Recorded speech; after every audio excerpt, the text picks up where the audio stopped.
Hey there, it's Boots Owen here. I posted a video recently refurbishing the commutator bar on a washing machine motor like this, a universal washing machine motor.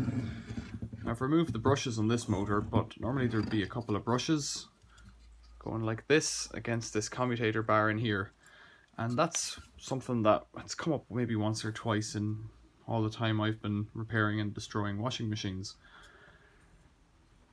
But it works and it's something you can do.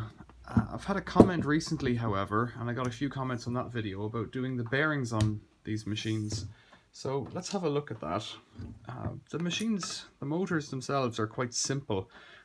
Normally they've got a couple of aluminium housings, some steel laminations in the middle, held together by two, in this case, or four bolts.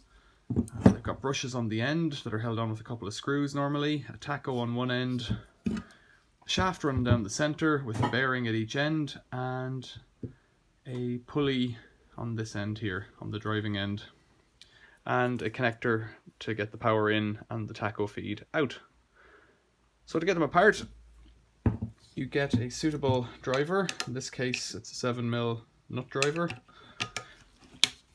and take out the screws, one on each side. And this video, I should say now, might show why you're not going to do this to replace the bearings. So it's easy to get it apart to replace or to repair the commutator bar. Once we get in, it'll become abundantly clear, and I'll show you how to remove the bearing if you want to. And I'll post a link in the video, maybe at this point, and it'll be in the description down below, about how to remove the pulley on the end. So there's the two bolts, because this pulley on the end is quite a spicy meatball to pull off. So with that off, you can split the motor, and if you're doing this and you want to reassemble it, you've got to be very careful, because these wires have to be kept in position and you've got to remember which way they go. Now it's full of carbon dust, this one, so I'll use a rag and pull this out. And there's the shaft. Oh, and we're falling apart there. And there's a spring washer that normally goes on one end, a thrust washer or something like that you might call it. But as it is, that's aluminium. That's aluminium, and in this case, the taco is pressed into the end. So it's pushed in, but that's okay, because that doesn't affect the bearings. Now, the taco sends out a very small electrical signal, usually from an encoder ring. And in this case, the encoder ring has fallen off, which is bizarre and could have been a cause of failure for this motor. That should screw into the end there, but it's obviously fallen off. So, encoder ring, we'll leave that as there. Laminations, outer coils or windings of wire to create a magnetic field, and on the inside you've got another magnetic field from these windings that are driven by the power coming in through the brushes onto the commutator bar, and that the two repel or attract each other at the right time to cause the motor to spin. It's extremely complicated and really very simple, depending on the level of understanding you have of it. It's a brushed universal commutator motor. Now, it should be clear at this point that we're going to get into some trouble here. This end had this encoder on it, and that was really easy to remove. It just removed itself in this case, but it would unscrew. Unscrew when it's out. I've seen ones with screws on the end holding them in, or other variations. These bearings sound rough in my hand. Sound like there's no grease left in them, which is fine. This machine motor was in for the scrap. Now on this end, however, you're in a pickle, because this is the size of the shaft, this is the size of the pulley. One is obviously bigger than the other, so to get this bearing off, you'd have to first remove the pulley. I've tried that twice, and the first time I did it, I ended up applying so much heat that the whole pulley became red hot, and at that point I was able to use a bearing puller like this one, and it was this one, to remove it. Second time I tried it, I broke the bearing puller, and you can see these silver strips on the outside are to bridge the crack there in the center where I broke it. So that's, at least I was able to repair it, but that's where you are. So once you've got that off, you use a bearing puller, again, like this. Let's wind it back a bit so we can get a start on it.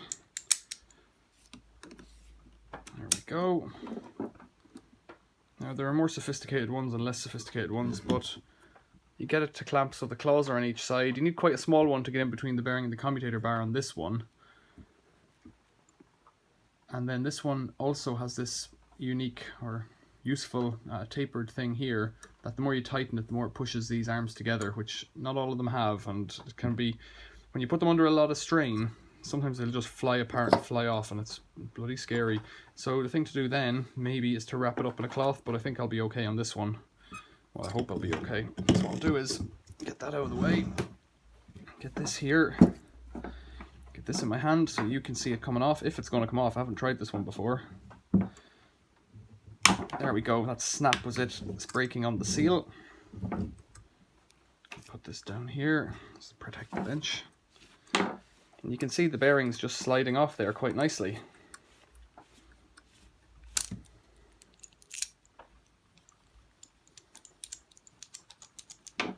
Just wind that back and off it comes. Now I said there was no grease in there. I wonder, am I right? And we can just have a look. This is a double 2RS bearing, RS, 2ZZ, steel sealed. RS is rubber sealed. This is obviously steel. Normally on a bearing it says what type of bearing it is. On this one I can't see it, which is normally a sign of quality. Oh, it's on the outside. SKF Italy BB1 ball bearing 1-0621A. You don't often see it on the outside, and normally you see it stamped around this rim. For instance, like this one here, 6201. Same size outer. It appears to be the same size inner.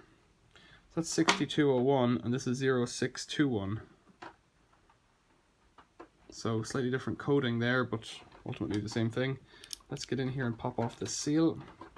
If you do this, you're going to damage it. I wonder, is there a way to do it without damaging it, but if there is, I haven't found it. And a bit of magnetism going on there.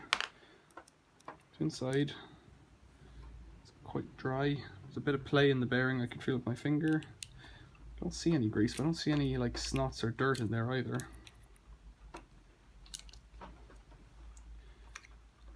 So you can see what's in there, and ignore the plaster on my finger now that I've drawn attention to it. That's what happens when you try and get ink out of a printer without taking adequate precautions. But that's the ball bearing there on that end. So the other end, right, well, let's just say that this will get it off, and it'll come off in my hand now, nice and easy. And of course, it won't, but we'll give it a go. Give it a go.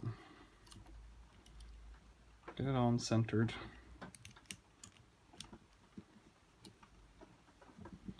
Now for some reason it's trying to ride out because it's too small on the shaft there. So we need to get it centered correctly.